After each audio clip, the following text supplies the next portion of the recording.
Time দেওয়া থাকে, plus ওদের এক্সামও চলতেছিল। তো ওই মুহূর্তে ওরা তো অবশ্যই এখানে কোচিং করতেছিল, অনেকেই অনেকভাবে ক্লাস। মাইলস্টোনে কোনো সেকশনে কখনো 35 এর নিচে আপনি কোনো স্টুডেন্ট পাবেন না, সেটা প্রাইমারি মিনিমাম 35। হ্যাঁ 35 বা তারও আপ। আমাদের সেকশন আছে 47 জন, 35 আপ থাকে, কিন্তু আমি ধরে নিলাম সর্বনিম্ন 35 জন থাকে। সেখান থেকে বের হয়ে গেলে আমি ধরলাম 10 জনই বের হয়ে গেল, আরো তো বাকি 25 জন আছে। তাহলে এতগুলো বডি, এত কিছু হয়ে গেল, আর এখানে তারা বলছে 15 থেকে 20টা লাশ।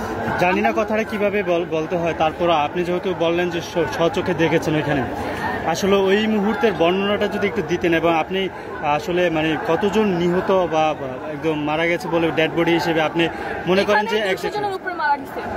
কারণ আমাদের যেখানে অ্যাকচুয়ালি পড়ছে বিমানটা, মানে যেখানে বিমানটা পড়ছে অ্যাকচুয়ালি, তার পাশে হচ্ছে একটা হোস্টেল আছে, সেম 3 তলারই একটা হোস্টেল, ওরকমই দেখতে গ্রিল একদম সেম এরকম। ওইখানে হচ্ছে আপনার একদম 1 থেকে 8 পর্যন্ত ছেলেদের হোস্টেলে কারা থাকে, যাদের বাবা মা দূর দূরান্ত থেকে মাইলস্টোনে ভর্তি করে নিয়ে আসে, তারাই তো থাকে, তাই না? হোস্টেল তো এখানে কাছাকাছি স্টুডেন্টরা থাকবে না। ওইখানে ওই ছেলেদের হোস্টেল পর্যন্ত আগুনটা চলে গেছে, আস্তে আস্তে ছয়তে তাদের ভিতরে মারা গেছে। ওইখানেও মারছে, এইখানেও মরছে। আমি আস্তে আস্তে ডেড বডি আসতে দেখি, যাইতে দেখি। আচ্ছা ওইটাই বাদ দেন, বলতেছি ক্লাসরুমে হয়তো কম থাকে, সেটাই মনে করেন। ওই মুহূর্তে যে ছুটি হয়েছিল, ওইখান থেকে মাঝখানে একটা রাস্তা আছে, দূর দূরান্তে যে ছেলেরা মেয়েরা ইংলিশ ভার্সনে বাংলা ভার্সনে এইদিকে ওরা ছিল, ওরা যে হাঁটাহাঁটি করতেছিল, ওরা কি চিন্তা করছিল যে এইভাবে একটা বিমান আসবে?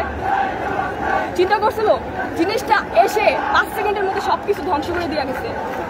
হঠাৎ করে দেখতেছে যে জিনিসটা ওরা হাঁটতেছে, আমার গায়ে কি হয়ে গেল, আমি কই আসছি, কেউ বার্ন হয়ে এমনি তাকায় আছে, বুঝতেছে না কি হচ্ছে। ইনস্ট্যান্ট তো অনেকে ভস্ম হয়ে গেছে, ছাই হয়ে গেছে, একদম বডি পাওয়া যাচ্ছে না। এক একজনের এখান থেকে আর্মিরা লিটারালি পিছন দিক থেকে হাড্ডি কালেক্ট করতেছিল, বালতি করে নিয়ে যাচ্ছিল। আপনারা তো এখান থেকে হেলিকপ্টার আসতেছিলেন, তাই না? হেলিকপ্টার কি যাচ্ছিল? হেলিকপ্টারে হচ্ছে আপনার এমন কিছু লাশ যাচ্ছিল যাদের পুরো দেহ একটা পার্ট নাই, জাস্ট নারী বুড়ি বের হয়ে আছে বা এরকম সামথিং কিছু, যার প্যাকেট করে হেলিকপ্টার নিয়ে যাচ্ছিল, এখান থেকে নিয়ে আসতেছিল। আপনি গতকাল যখন এই ঘটনা ঘটে, আপনি বললেন স্বচক্ষে দেখেছেন, প্রত্যক্ষদর্শী, তো আপনি কোথায় ছিলেন তখন ওই মুহূর্তে?